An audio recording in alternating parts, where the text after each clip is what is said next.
You?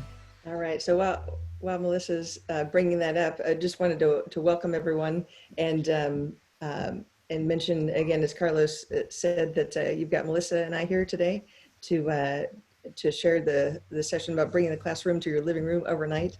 As you might have heard in the keynote just a moment ago, with the Girls Who Code initiative, we're talking about what it means to be brave. And I spent some time in that session as maybe some of you did last hour. And I just got to say, coming into this story, this is one about being brave. So Melissa, take it away. And I'm having technical difficulty. 1 second, I apologize. It's not letting me present or share my, hold on a second. You were there. I was there? Yep. Okay. All right, so tell me if, can you see it? Yep, that's it. All right, awesome. Okay, so thank you, Carlos, for the introduction, and Tina. Good morning, all. We are gonna unfortunately have to rush through this because we're gonna be really short on time, but we will do our best. I wanted to start off today with my favorite quote from Theodore Roosevelt, mainly because it talks to just exactly what we've been doing. We stepped into the arena and we definitely have been daring greatly.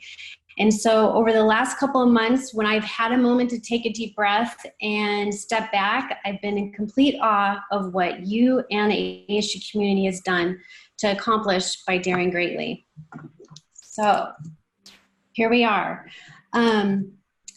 So daring greatly, it requires girth, vulnerability, transparency, trust, and most of all, embracing those failures that we have made and learning from them. During this short time together, we're going to take you through this journey where we have dug deep. We found the courage to do just this and dare greatly so that we could continue learning. We could continue engaging with our students, prospective and current, and continue supporting our ASU community. So thanks for joining us for this journey.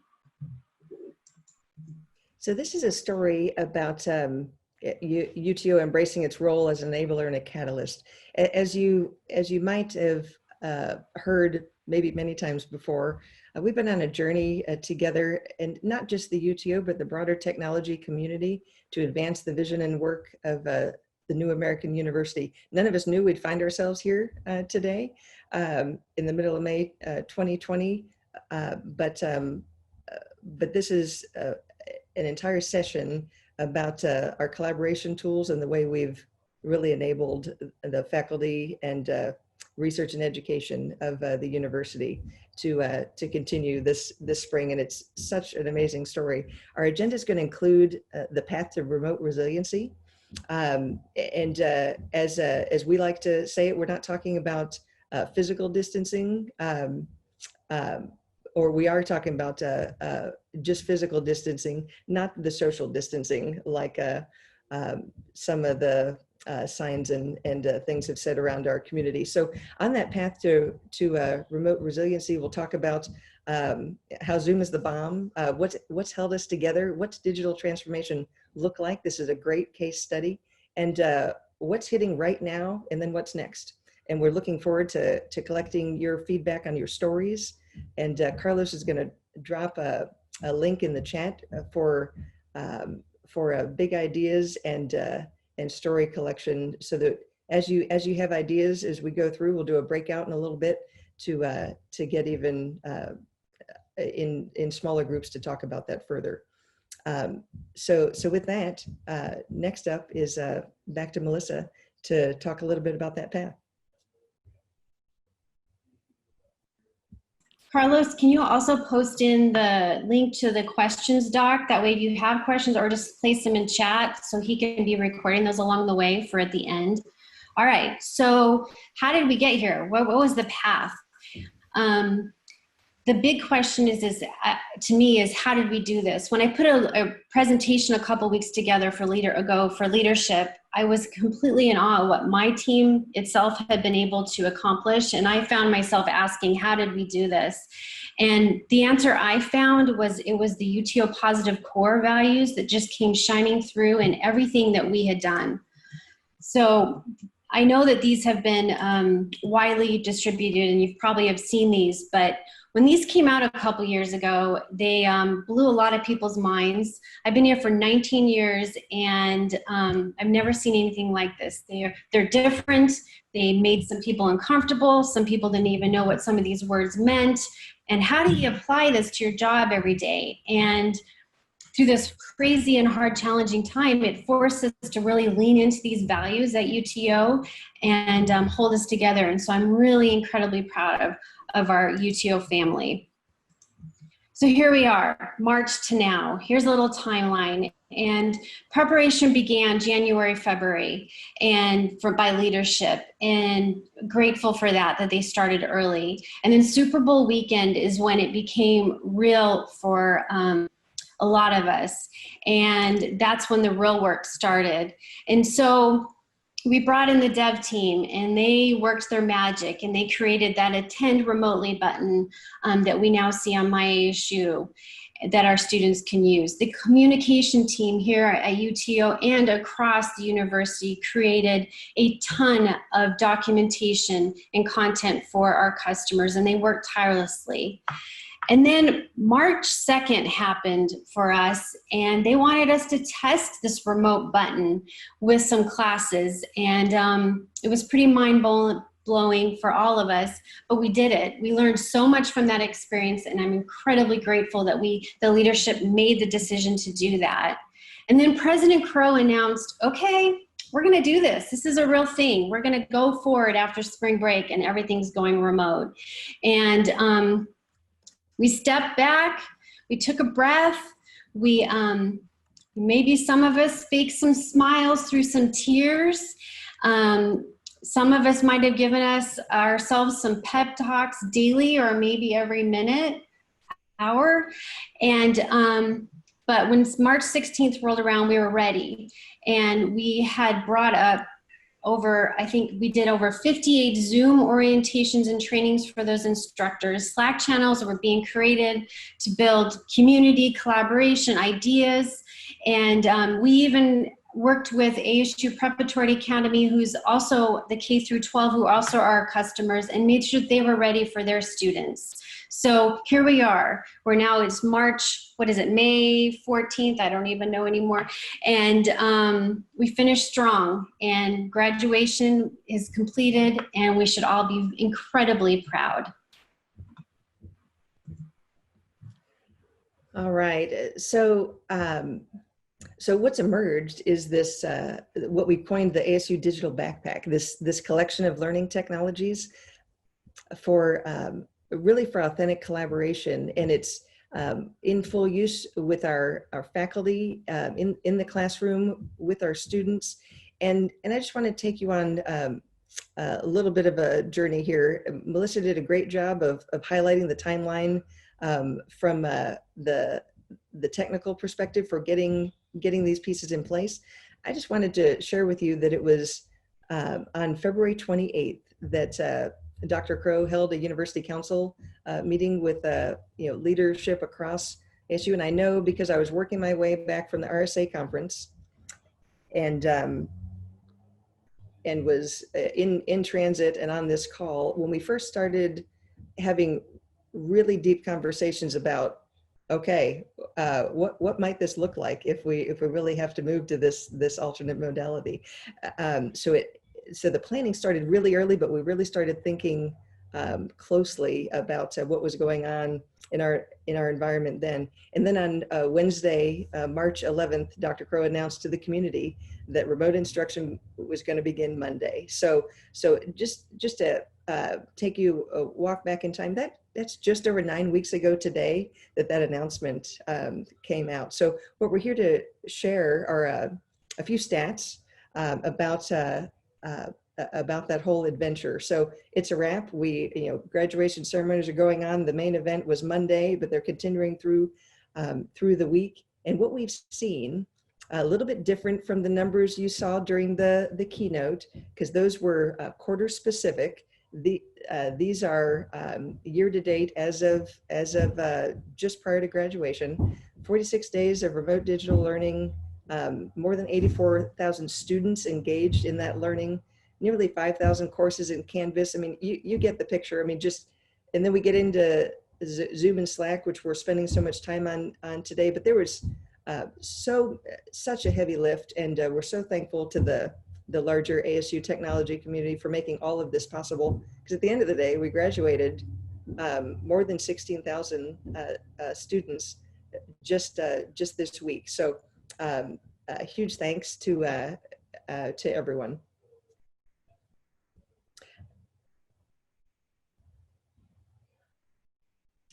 Tina, I'm going to let you talk to this one. Awesome. So I just wanted to give a quick shout out to many of us are here engaged in this event today, but 745 IT professionals in partnership, and really that number, that's a count that we have based on certain metrics we have, but we know there are more than 1,000 of you in the larger community, and that you all had a piece in this.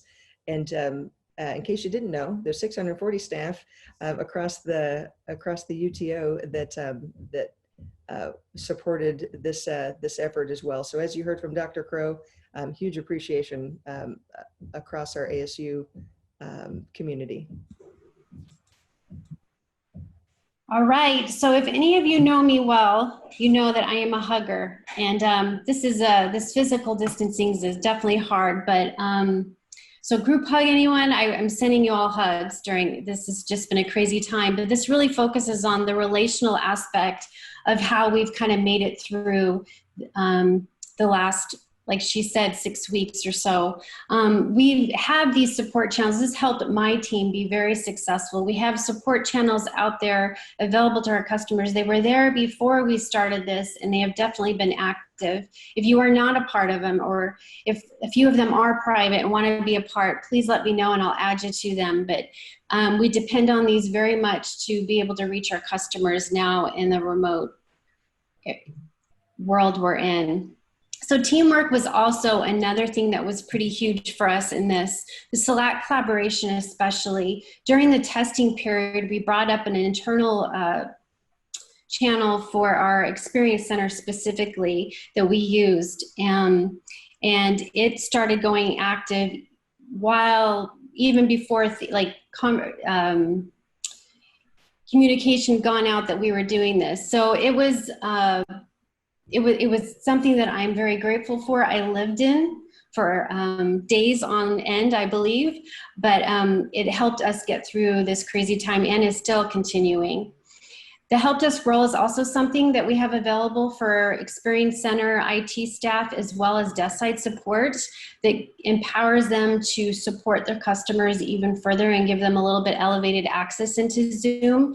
If you are a desk side support person on this call, you don't have this access, please reach out to me. Zoom HIPAA, we brought up in monumental time. We pushed a security review, and Tina's team, I think it was 2 hours. Yep, 2 hours. And then we, Joe McDonald and I worked tirelessly from like noon to 1 a.m. on a Friday. And we brought it up so that our counseling and health services and our psychology groups had a secure place to meet. Webinars have been huge. We've taken events that are normally in person, all virtual, using these webinars, and I'm grateful for the money that was invested and is continuing to be invested to purchase them so we can keep growing. And then lastly, Microsoft Bookings was a huge role of bringing our advising teams out there that didn't have a tool for setting up advising appointments for their students. The UTO dev team assisted us with this. They brought up 6 MS Bookings pages in a very short amount of time so that these groups could still continue support. All right, Tina, this is you. Yeah, this one's me. All right, so Zoom is the bomb, right? And Melissa's going to share some of the specifics around the pieces that have come. But here it is in the short. You know, Zoom popularity has skyrocketed, and I know that unless you've been ignoring all news, you've seen some negative publicity from Zoom, especially on or about Zoom from the security front. And we're just here to say that They are no different from any other software company. When you take the giant leap from having a great product to needing to support, I mean, huge enterprise customers across the globe, there's a lift that comes with all things related to operational excellence, and security is no different. So we've been working with them extremely closely on all these things. So Zoom security, we very quickly created a Zoom HIPAA environment. As many of you know, that involves getting a business associates agreement signed, and as well as getting the environment provisioned in the ASU land. We've added an ASU subdomain for Zoom for authenticated users. And this is important for all kinds of reasons. Dropbox integration for meeting recording storage is something that has also come just to help us all keep track of everything and stay connected in this time. So those are enhancements that came from ASU.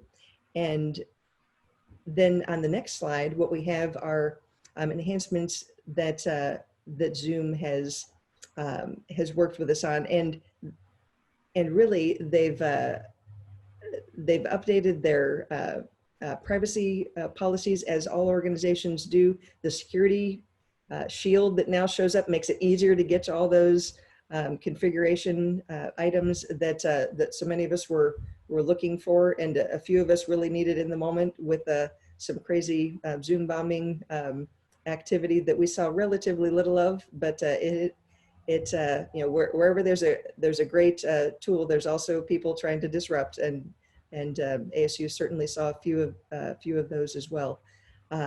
But enhanced encryption is something that Zoom has been focused on, along with a whole host of other things here. So they've really come a long way quickly, and we want you all to leave comfortable with where they are on their platform journey and their security journey. If you have any questions, I'm going to make sure that everybody is clear on the Q&A piece of this, so that any questions that Melissa can't address or I can't address in the session, we'll absolutely add answers to the doc following. And just a couple other quick points. Data classification is super important at ASU, and these are the 4 categories of information. And then on the next slide, what you'll see are how data handling fits into this, and how our collaboration tools fit in. So if you aren't already familiar with it, the ASU data handling matrix is available for all of you at any time. All right, so digital transformation. We have some crazy visionaries out there at ASU, and I had the privilege of just like working with them like this much to help them along the way. So to start, our student engagement team, overnight, they took the tours, the in-person tours, and the department orientation for new students and prospective students and using Zoom webinars online. And it was amazing, and it's awesome, and I'm still continuing to work with them, and I'm just amazed by what they've been able to do. Next this was a really fun one. Mary Lou Fulton, they reached out to me about their student teachers, and they needed them to be able to complete their student teaching, and with the schools closed, it really created a issue for them. And so over a weekend, they brought up virtual teaching experience for all grade levels using Zoom webinars, and then they're broadcasting them over YouTube. It was phenomenal and just a joy to work with them. And then lastly, going backwards, was tutoring, the tutoring group. They had already brought their tutoring online, but they had both in-person and online. And with this, they had to ramp up and blow it up so that it would be available to even more students. They also added review sessions online when it hit finals time, and they've made the recordings available to their students, and they use Slack. So they have definitely stepped up, and I appreciate what they've done for our students on the support. So if you guys are not aware of this news on our UTO website. Please take a look. There's so many more stories that have been of digital transformation that we have posted and we continue to post, and it's amazing. So please take a look there if you haven't. Design for success. So I have to say we were ready. We were ready infrastructure-wise. We were definitely ready for this. And we did the testing before we went live. Huge, huge plus. Zoom is just-in-time provisioning, which means a customer didn't have to request an account. All they had to do was just sign in and start using it. The request for webinar feature was already available in service now for our customers to get to. We didn't have to throw that up last minute. Thank you, Chris, for having that ready for us. Slack provisioning was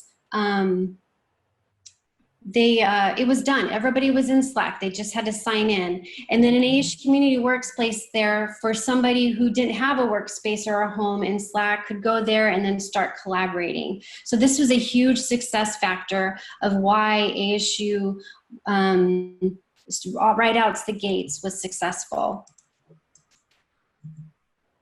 So what's new? If you guys haven't noticed and you are using Slack, we have a new experience in Slack. It's simpler, it's more organized, and we're grateful it hit when it did. Workflow Builder, if you're not familiar with it, it's a way to automate in a channel. They now have templates. Slack has templates out there available for you to use. And this week, we just enabled for workspace admins for any public channel that's above 50 members. They can view analytics and usage in that channel and run reports. So what's next? So we are not done. Monday, we are making Dropbox available for students now. And more information to come on that, so be on the lookout. Canvas integration with Dropbox is going to be available for beta this summer. Slack is releasing the new UI to mobile app. Shared channels. If you have a shared channel that's currently shared outside of the ASU grid, you cannot share it inside the ASU grid with another workspace. That's changing. That will be available soon. And then I think these next two ones are yours, Tina. The data loss.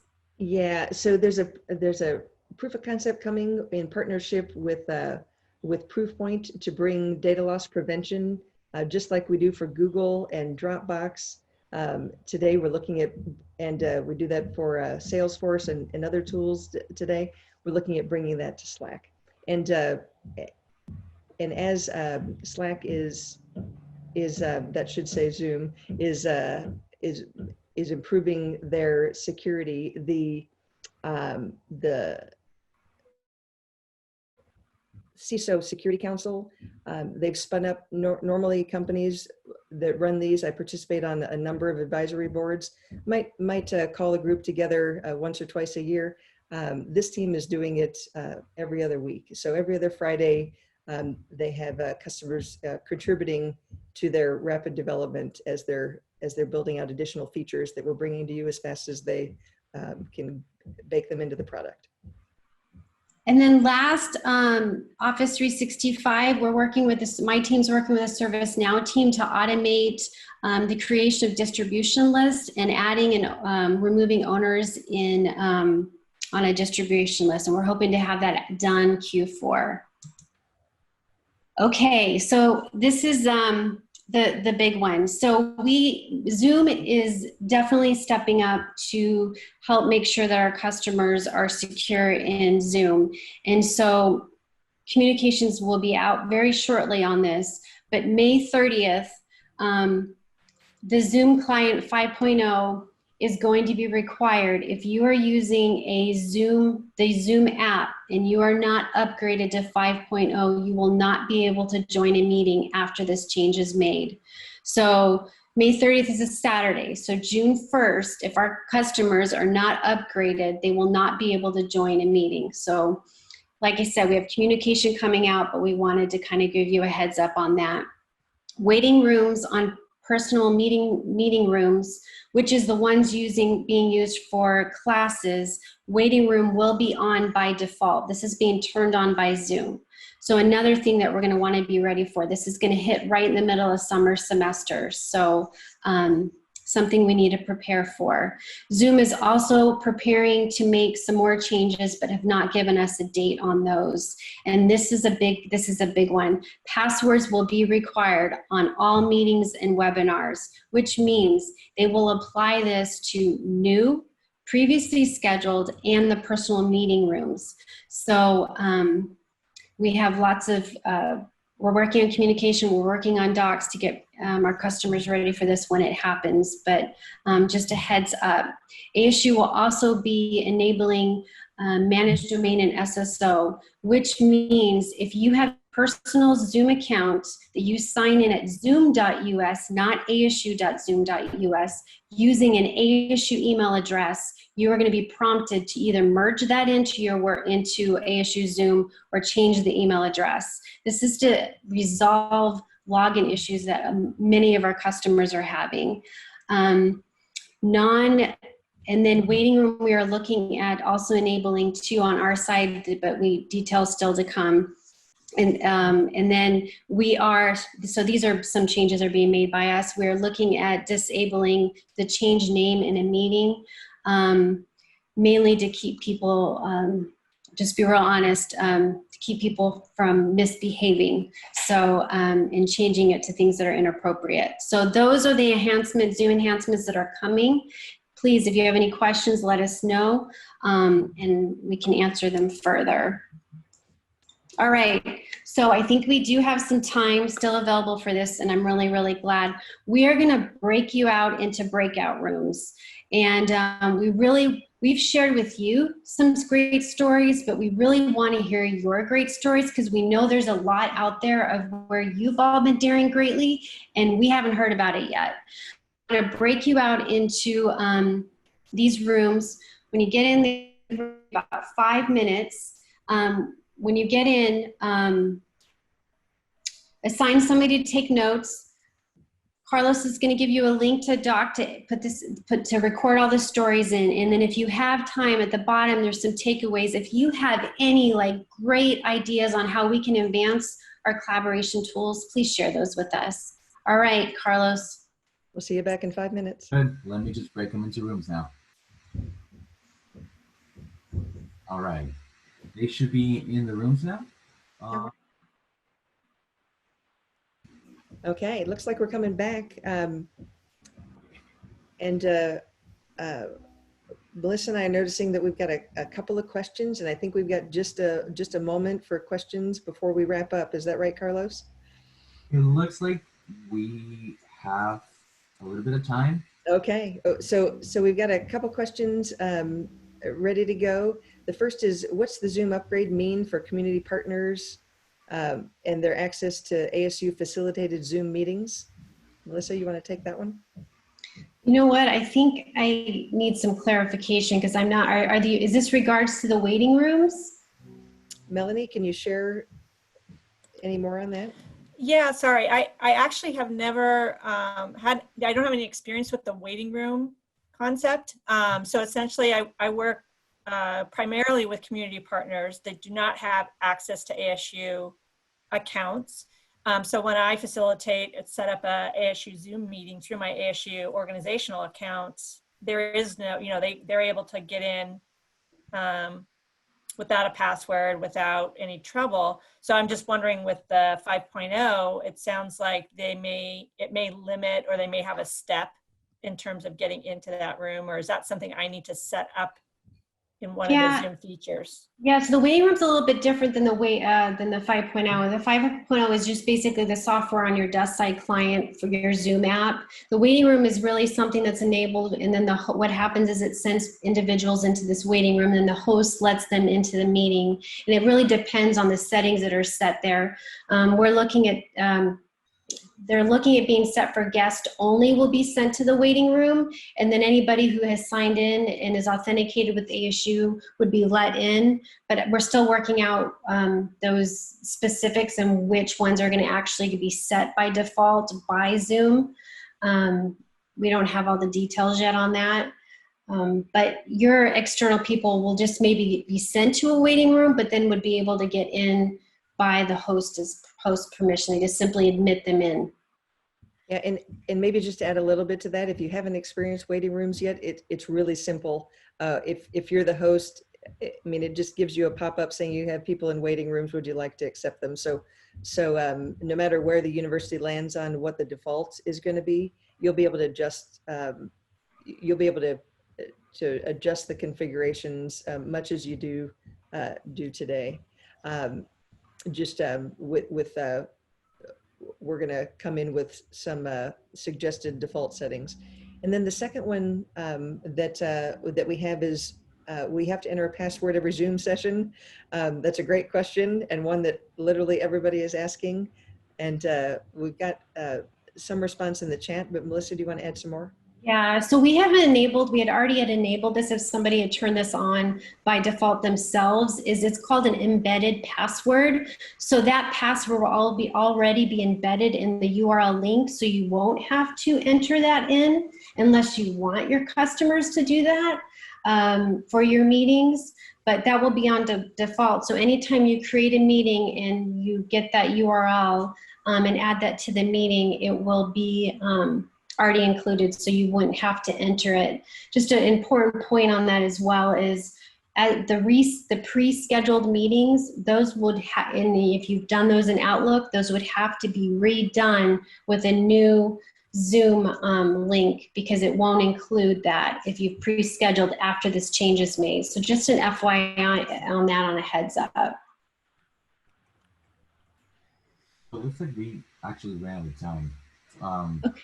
We should be going to the planetary. Yeah, we want to let you guys go back. I just want to say thank you very much, Tina, for joining me on this journey, and all of you joining us too as well.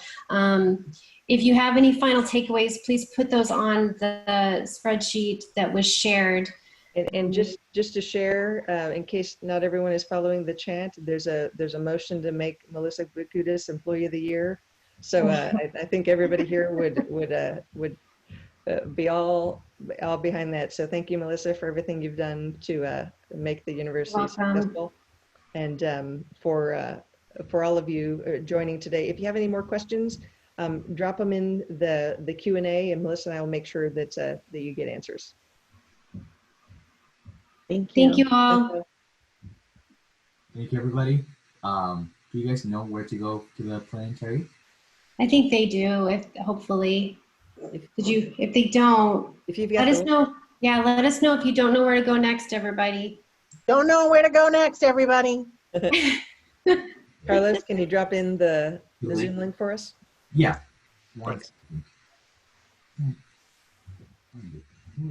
Thank you, Jason. Yep, thanks, Jason. Bye.